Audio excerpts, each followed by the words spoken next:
মাপজোখের যে সম্পর্ক আর একটা প্রেমের অনুভূতির সম্পর্ক, এই দুটার মধ্যে অনেক ফারাক আছে, অনেক। এটা একটা বলাই বাহুল্য।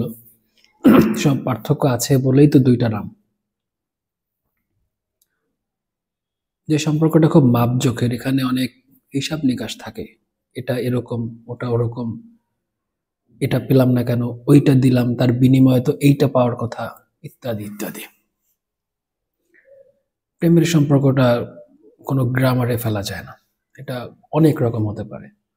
কোনো হিসাব নিকাশ নেই, আবার দেখা যায় যে একেবারে অপ্রয়োজনীয় একটা হিসাব নিকাশ, মানে জানিয়ে সমাজে বিচারও করা যায় না, আদালতে মামলা করা যায় না, বা কারো কাছে বলাও যায় না যে অমুক দিন তুমি চলে যাচ্ছিলা, যাবার সময় পিছনে কেন ফিরে তাকাও না। এইটা নিয়ে একেবারে ইলাহি কারবার হয়ে গেছে, কিন্তু ওদিকে টাকা নেই, পয়সা নেই, খাবার নেই, পোশাক ভালো না, চেহারা ভালো না, এটা কোনো সমস্যা না।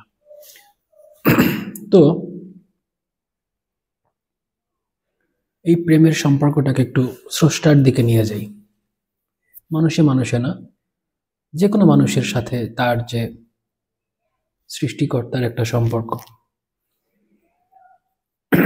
বেশিরভাগ মানুষ আমরা সৃষ্টিকর্তার সাথে একটা মাপজোখের সম্পর্কটাই করি, যে আমি এরকম ভাবে তার পূজা করব বা নামাজ পড়ব, তার বিনিময়ে উনি আমাকে এটা দেবেন, উনি আমাকে রক্ষা করবেন, অসুস্থ হলে সুস্থ করবেন বা অসুস্থ করবেনই না, বা আমার জীবনে সবকিছু ভালো ঘটবে, আমি এইটুক কাজ করেছি তাতে আমি ওইটুক পাবো।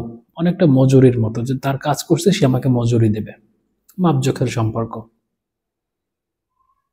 আর একটা সম্পর্ক আছে প্রেমের, খুব মধুর সম্পর্ক, খুব কম মানুষ করেছে, যারা করেছে তারা আবার লিজেন্ড হয়ে গেছে। যেমন জালালউদ্দিন রুমি সাহেব করেছেন, মনসুর হাল্লাদ সাহেব করেছেন, খাজা মঈনুদ্দিন চিশতি সাহেব করেছেন। অন্যরকম সম্পর্ক, মাপজোখের না। ধরো তোমার সাথে তার একটা প্রেমের সম্পর্ক,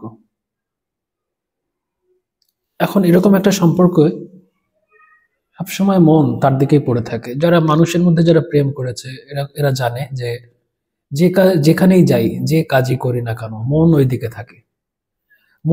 মনের মূল আবেশটা ওইখানেই থাকে, এইটা করতে হবে, ও এখন কোথায়, ইত্যাদি ইত্যাদি, এরপরে কি করা যায়। ঠিক তেমনি সৃষ্টিকর্তার ব্যাপারটাও ঠিক তাই। মানুষ সংসার করে, ব্যবসা করে, বাণিজ্য করে, দুনিয়ার মধ্যে কাজগুলো করে, তার মনটা থাকে ওইখানে। এবং কোনো কিছুর মাপজোখের না, যে আমি এরকম মন রাখবো তাতে আমার ওই হবে, এতটা মাপজোক থাকে না। তো একজন মানুষের সাথে যখন স্রষ্টার এরকম একটা গভীর সম্পর্ক হয়, তখন প্রচলিত অনেক নিয়মের ঊর্ধ্বে উনি, ওই মানুষটা উঠে যায়। তার কথা, চিন্তা, বক্তব্য অন্যরকম হয়। যারা প্রেমিক তারা একটু পাগলাটেই হয়, সেটা মানুষের প্রেম হোক আর ওই স্রষ্টার প্রেম হোক, একটু অন্যরকম হয়, স্বাভাবিক নিয়মে পড়ে না।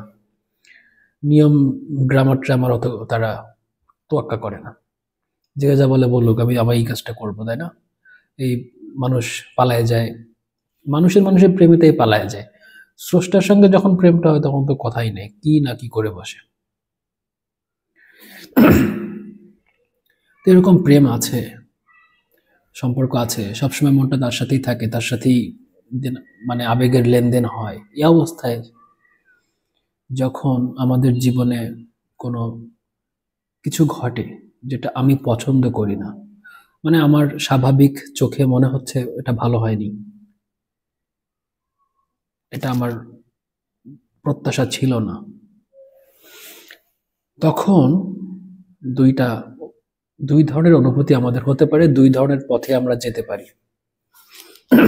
একটা হচ্ছে অভিমানের পথ,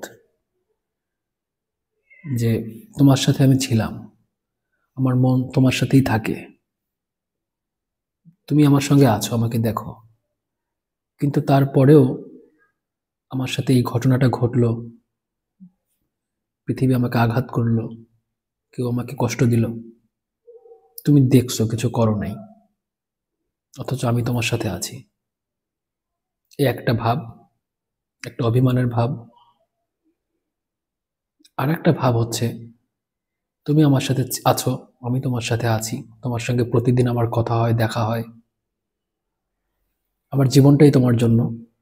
আমার সঙ্গে এরকম হয়েছে, আমার জীবনে এরকম হয়েছে, কষ্ট পেয়েছি, আঘাত পেয়েছি, প্রতারিত হয়েছি, মানুষ অপমান করেছে, কষ্ট দিয়েছে, বা স্বাভাবিক একটা জিনিস আমার জীবনে প্রাপ্য ছিল, হয়নি, পাইনি, মনে একটা অভাব আছে, একটা শূন্য জায়গা আছে, বেদনা আছে। তো এটা দেখছো, তুমি অবশ্যই দেখছো, আমার সঙ্গে তো আছো, সবসময় তোমার সঙ্গে তো আমি আছি, তুমি দেখছো, কিন্তু তুমি কিছু করনি। যেহেতু তুমি কিছু করনি, মাঝখানে বাধা দাওনি, আমাকে কষ্ট দিয়েছো, লোকজন অনেক প্রতিকূল অবস্থায় পড়েছি, তুমি হতে দিয়েছো, বাধা দাওনি, সুতরাং বুঝতে হবে যে এটা দরকার ছিল, এটা এর এর মধ্যে একটা ভালো কিছু আছে। যেহেতু তুমি কিছু বলো নাই, সুতরাং ঠিক আছে, আমি এই সাফারিংটা করব।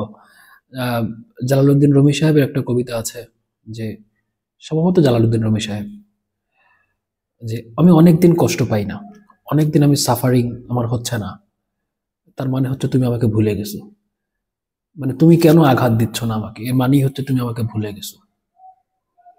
আমি আঘাত চাই, তুমি বুঝাই দাও যে তুমি আমার সাথে আছো, আমি তোমার সাথে আছি। আহ, এগুলো শুধুমাত্র তাদের জন্য কথা, যারা এই মানব জগতের বা বস্তু জগতের প্রেমকে আর একটু উপরে নিতে পারছে, স্রষ্টার সাথে নিতে পেরেছে, স্রষ্টার সঙ্গে প্রেমের সম্পর্ক করতে পেরেছে। এটা শুধু তাদের জন্য একটা বিশেষ ব্যাপার।